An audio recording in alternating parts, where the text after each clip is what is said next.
welcome back to my channel. Again, my name is Jap. Kumusta po kayong lahat? Okay, so ayan guys, maraming salamat po sa walang sawang pagsubaybay sa ating pong daily love reading. And kung ikaw ay bago pa lang sa ating channel, mag-subscribe na po kayo. And i-click mo na rin yung ating notification bell para lagi kang updated sa ating mga bagong upload.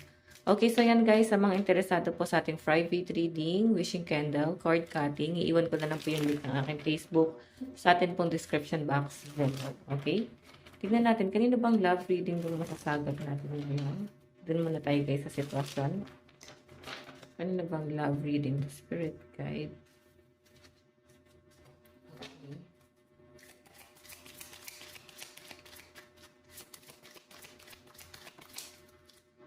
So guys, meron tayong the world, completion, wholeness, end of cycle. So, feeling ko nagmo-move on na yung iba sa inyo. Parang natapos na lahat sa inyo, naka-recover ka na, hindi na ganun kasakit. May pinapakita rin sa akin dito guys na parang wino-workout mo yung sarili mo. Nandun ka sa point na parang nagpo-focus ka sa physical appearance mo, sa growth mo, sa goal mo, para sa family mo. So, yun yung nakikita ko guys, sa parang mas pagtutuunan mo ng pansin. So, feeling ko yung iba sa inyo napagod kayo dito sa relationship na to. Kaya parang mas pinipili nyo na lang na mag-move on. And I think parang wala na rin naman na patutunguhan. Wala kang makitang assurance sa taong to. Or pwedeng tinitignan mo din yung mga conflict niya. Okay? Okay sana tong person na to. Yun nga lang guys, ang daming conflict nitong taong to. So parang nahihirapan ka ngayon na parang makisabay. Nahihirapan ka na mag-adjust para sa sitwasyon niya. Kasi ikaw okay ka naman. Okay? Hanggat maaari, ayaw mo ng gulo, ayaw mo ng problema pagdating sa relationship. Pero itong person na to guys, ang daming niyang conflict. Okay? Tignan natin. Meron tayong 4 of Coins, materialism, hoarding, and security. So, sabi ko sa inyo guys, ay mas practical kayo. Iba sa inyo guys, masinop kayo sa gamit. Pwede rin naman guys na may lahi ba kayong Chinese, parang ganyan. O pwede naman yung person mo guys, hanggang ngayon kung ano man yung mga binigay mo sa kanya, sinisinop niya pa rin yun. Iniingatan, inaalagaan. Okay? And nasa sense ko guys, parang iniisip-isip pa rin ng person mo. Ikaw, kumbaga, pili niya, kasama ka pa rin niya. Every time na makikita niya yung mga bagay na binigay mo, naaalala niya yung kayo pa nun. So, siguro may panghihinayang din tong taong to. Yun lang, kasi may mga binigay ka sa kanya. So, talagang meron siyang inaalala guys. Di naman niya matapon. Siguro importante or mahalaga sa kanya. Baka pricey ito. Meron tayong The Magician. Okay, so pinapakita sa akin dito guys, mas ano ka, nagpo-focus ka sa career mo. Ayan yung bottom of the deck mo, 7 of Coins. So, ito yung mas pagtutuunan mo ng pansin, paglalaanan mo ng atensyon, pagmamahal, yung person mo, nakikita ko nagmo-move on ka na sa taong yan. Hindi naman sa hindi na mahalaga, pero hindi siya mahalaga sa ngayon. Kasi meron kang personal na problema na parang mas kailangan ka ng lahat. And yun yung parang kinukonsider mo ngayon. Kung sino yung mas nangangailangan sa inyo. Okay, tingnan pa natin.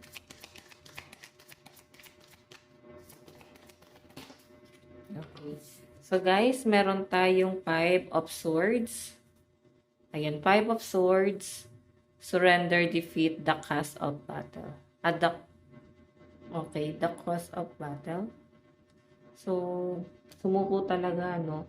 Feeling ko, guys, parehas na kayo sumuko. Or pwedeng ikaw, guys, pwedeng ikaw yung iniwan niya. Then parang wala ka naman choice kundi bitawan na rin. Or sukuan na rin. Nandun na kasi sa point na parang mas binabalyo mo na lang yung sarili mo eh. So, sabi ko sa inyo, guys, wala kang makitang assurance, wala ka man lang makitang plano tong taong to para sa relationship nyo. Okay naman sana siya. Ang problema lang guys, sabi natin okay dahil sa ugali, ma-effort. Ang problema lang guys, yung conflict niya. Eh ikaw bilang ma-ambition kang tao, so parang hindi mo kayang tiisin din. Masyadong mabigat, no, para sa inyong dalawa yung sitwasyon. Tignan pa natin guys. So yun guys yung energy, no. Malakas ang energy ng Capricorn, Taurus, Virgo, Aquarius, Gemini, Libra. Okay, tignan pa natin. Dito tayo guys sa nararamdaman ng person mo kayo. Ano yung nararamdaman ni person mo kayo ngayon? Nararamdaman ni person mo sa'yo ngayon.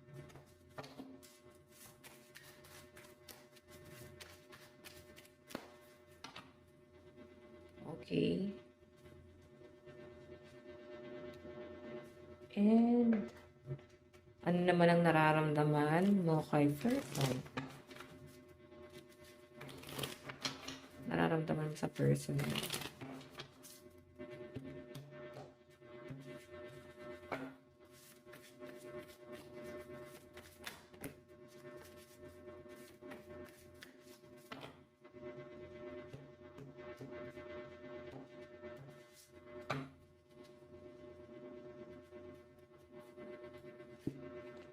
Okay. So, tignan natin guys. Ayan, energy muna ni person, no? Ano yung nararamdaman ni person mo sa'yo ngayon? Nahihirapan siya. So, alam mo, biniblame siya ng mga malalapit sa kanya. Family, friends. Parang sinasabi, ang tanga mo. Ba't sinayang mo? Parang ganun. So, nakikita ko guys na parang ngayon, nasasaktan si person. Kasi parang, hindi siguro siya nakontento. Naghanap siya, nag-explore pa siya. So, pwedeng dumating sa point na itong person mo, ikaw ngayon yung naiisip niya. Sa dami ng problemang dumating sa kanya, then feeling niya walang tumatanggap sa kanya. Parang ikaw lang yung tumanggap sa taong to. Sobrang emotional tong taong to ngayon. So, ikaw ba naman saksakan ng 9 swords? Hindi ka ba malagay sa alanganin? So, sa pinapakita sa akin guys, medyo conflict yung sitwasyon ngayon ng person mo. Okay? So, yung nararamdaman sa inyo guys ng person mo, nahihirapan siya. Tignan pa natin ano naman yung tingin ni person sa'yo. Workaholic, nag-e-enjoy ka sa ginagawa mo, parang ine-enjoy mo yung fruit of labor mo, like, nagpa-party ka ba? Pwedeng nakakahanap ka ng kasiyahan. Ngayon kasi may sapat kang pera. Maring kasama mo yung mga friends mo, sobrang nag-e-enjoy lang. So, nakikita ko sa mga nandito, okay, sa side mo, hindi ka nape-pressure. So, naisip siguro ng person mo na parang, bakit ang saya-saya niya ngayon? Diba? So, pwede ikaw yung tumalikod. Sabi ko nga sa inyo, hindi mo matanggap yung conflict na itong taong to. Pwede ikaw yung tumalikod. Or pwede naman guys na siya yung tumalikod sa sitwasyon. Ngayon kasi guys, nakatingin siya sa'yo. Queen of Pentacles, nakikita niya yung pagiging workaholic mo, nakikita niya yung mga success mo, pwede nababalitaan niya sa circle of friends, malalapit sa inyo na parang, uy, si ano, successful na, uy, si ano, pumasa sa bar, uy, si ano, nakapag-abroad na, nagtatrabaho na dito. So, pwedeng meron ka na-achieve sa buhay, guys, na nababalitaan itong person mo. Okay, usog lang natin to. Tingnan natin, guys, ano naman ang magiging action ni person. Meron tayong Ace of Pentacles. Tignan mo. Yung action niya kasi dito guys, gusto niya ding i-improve yung sarili niya. Siguro ayaw niyang humarap sa inyo na parang wala man lang nagbago sa pamumuhay niya. Parang nakakaramdam siya guys ng hiya. Okay, nahihiya siya kasi eto lang siya. Nahihiya siya kasi eto lang yung na-achieve niya. Nahihiya siya kasi hanggang ngayon nandun pa rin siya. Tapos ikaw nag-i-improve na yung pamumuhay mo. Okay, Ace of Pentacles, ayun, no? So, nandun ka rin sa priority niya kasi nandito ka. Pero, nakikita ko guys na parang nag-alangan siya. Pwede kasing feeling niya, wala siyang kaya ipagmalaki sa inyo. Pwede ikaw yung lagi nalilibre sa kanya. Siguro, na-realize niya na parang, nakakahiya naman. Parang, wala man lang ako maipagmalaki sa taong to. So, kung ikaw yung gumagastos, nakaramdam ng hiya tong person na to. And sa pinapakita sa akin guys, parang pili niya hindi siya karapat-dapat sa inyo. Kaya nga ang ini-improve niya dito guys is yung source of income niya. Okay, so tignan pa natin ano naman ang outcome. Justice. Gusto kanya kausapin pero takot siya. Kasi tignan mo, para kang batas. Mahilig ka bang makipag-debate? Feeling kasi ng person mo, marami kang tatanungin sa kanya, ibabalik sa kanya. So yung hiya, Okay, yung hiya, yung hindi niya kayang i-take. So, hindi naman sa nakikipagpataasan ng pride. Nahihiya lang to, guys. Okay, tignan natin yung bottom of the deck. Meron tayong the moon. Sinungaling kasi siya eh. Aware naman siya, guys, na nagsinungaling siya sa inyo. Aware naman itong taong to na parang ba't parang hindi siya naging faithful. Nainggit siya sa love life ng ibang tao. So, front lang yung nakakita niya na akala niya maganda yung relationship nun. Na-involve ata so, yung person mo na-involve ata sa iba na in relationship na. So, parang tignan mo, ikaw nag-enjoy dito, tapos yan, lumilis na ng landas. So, may mga bagay na siya, guys, na ginagawa na hindi na siya nagpapakatotoo sa inyo. Ayan. So, guys, malakas ang ear sign, Aquarius, Gemini, Libra, Capricorn, Taurus, Virgo, Libra, dito sa side ni person mo. Okay, tignan pa natin ano yung nararamdaman mo kay person. Six of Swords. Parang umaalis ka na. Dala-dala mo pa rin yung mga masasakit na ginawa niya sa inyo. Dala-dala mo pa rin yung mga bagay na nagpapabigat sa'yo dahil sa ginawa niya. Pero, tignan mo, professional ka pa rin. Nire-respeto mo pa rin kasi nagpaalam ka pa sa kanya. In-update mo pa rin siya kung ano yung next step mo. Parang hindi ka na pwede makipag-communicate. So, ina-update mo pa rin siya, guys. Kahit sa huling sandaling mag-uusap lang kayo. Okay? So, ganun kataas yung respect mo sa taong to. Then, parang ni siya, ni hindi niya mga ginawa sa inyo. Okay, tignan natin, guys. Ano naman yung magiging tingin mo kay person. The Magician, manipulative, manloloko, sinungaling, lahat ng ginagawa niya, pabor lang lahat sa kanya. Yun po yung pinapakita sa akin dito. So, ayan, manipulative tong taong to. So, mag-iingat ka na lang. Baka gamitin ka niya, family mo. So, yun naman din yung nakakita ko, guys, eh. Parang mahilig siya manggamit. Okay, so, mag-ano na lang kayo, guys. Maging logical na lang kayo. Yun yung lagi mong pagaganahin, yung isip mo. Okay, tignan natin na naman yung magiging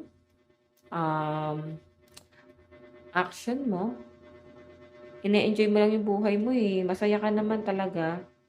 Siguro guys, kung kailang masaya ka, saka naman magpaparamdam tong tao to. Saka naman guys, guguluhin yung buhay mong nananahimik guys. No? Parang dumadagdag pa siya sa stress nyo ngayon. So, nakikita ko guys na mas nababawi mo na yung energy mo. Okay, pero yun nga, ginugulo ka pa rin niya. Tignan natin ano naman yung ano naman yung magiging outcome. 12 cups, may kasunduan pa yata sa inyo. Naku, sinasabi ko na, akala ko ba, masaya ka na, pero bakit ito yung naging outcome? 12 cups. Or pwede rin naman guys yung outcome is open ka na sa relationship sa ibang tao, pero hindi na sa person na to. Pwedeng gusto mo na mag-enjoy kasama ang ibang tao, or pwede naman na meron ka ng karelasyon ngayon na someone new. Bottom of the deck guys, meron tayong, di ba siya to, Knight of Pentacles, parang meron ka nang ina-entertain, tapos parang meron siya gustong i-offer sa inyo, gusto pang humabol. Ayan. So guys, sa side mo, malakas ang Capricorn, Taurus, Virgo, Aquarius, Gemini, Libra, Cancer, Pisces, Scorpio. Tignan pa natin.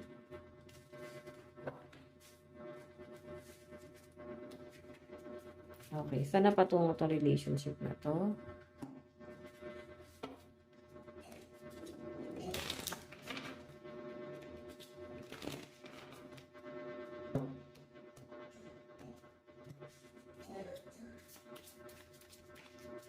Okay, pasensya na guys, umuubo na. Saan na patungo itong relationship na to? Temperance. Feeling ko mag-uusap pa kayo na tong taong to. Okay, pag okay na ang lahat, clear na, or kalmado na, humupa na yung tension, kakausapin ka nito. Okay? Tignan pa natin. Meron tayong the Hermit.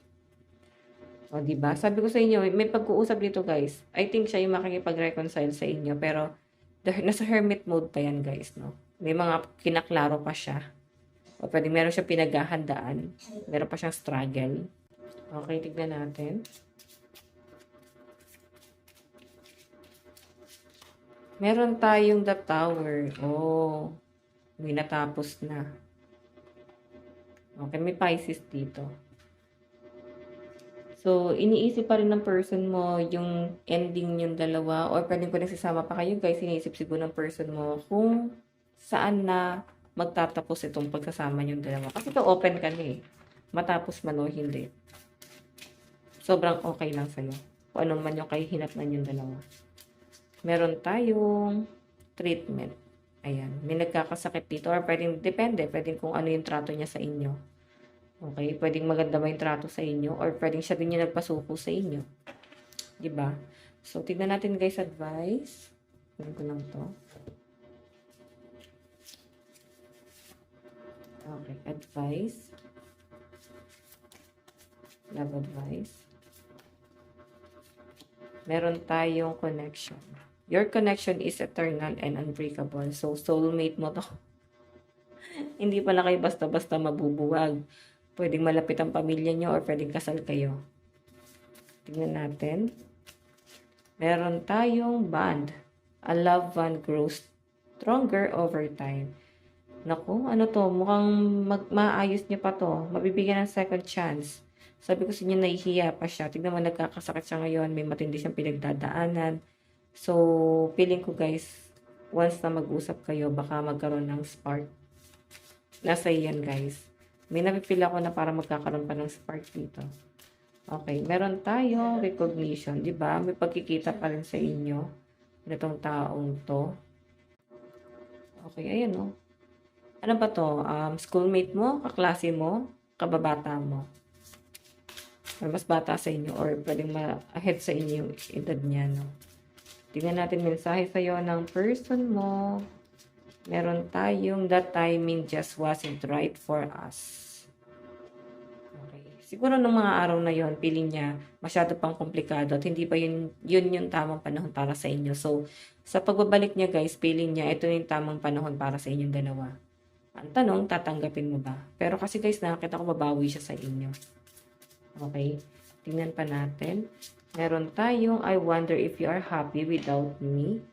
So, siguro, nung una, napapaisip siya, magiging masaya ka ba pag nawala siya? Then, ngayon, nakita niya na nagiging masaya ka, parang napapaisip siya. Talaga bang masaya ka na nang wala ako? Malayo ako? Masaya ka na ba talaga? Parang gano'n.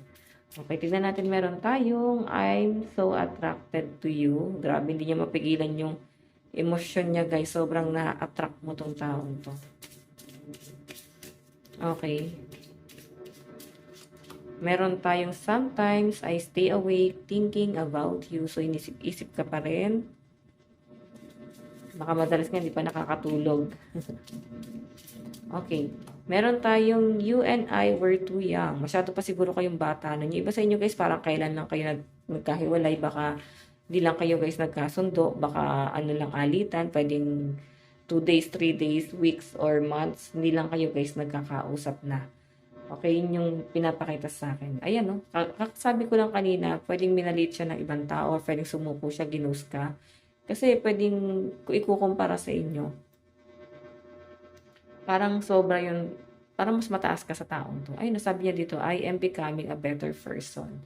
Then, pag sigurado na siya, guys, na maging maayos na yung pamumuhay niya, malakas ang pakiramdam ko na babalik sa inyo to.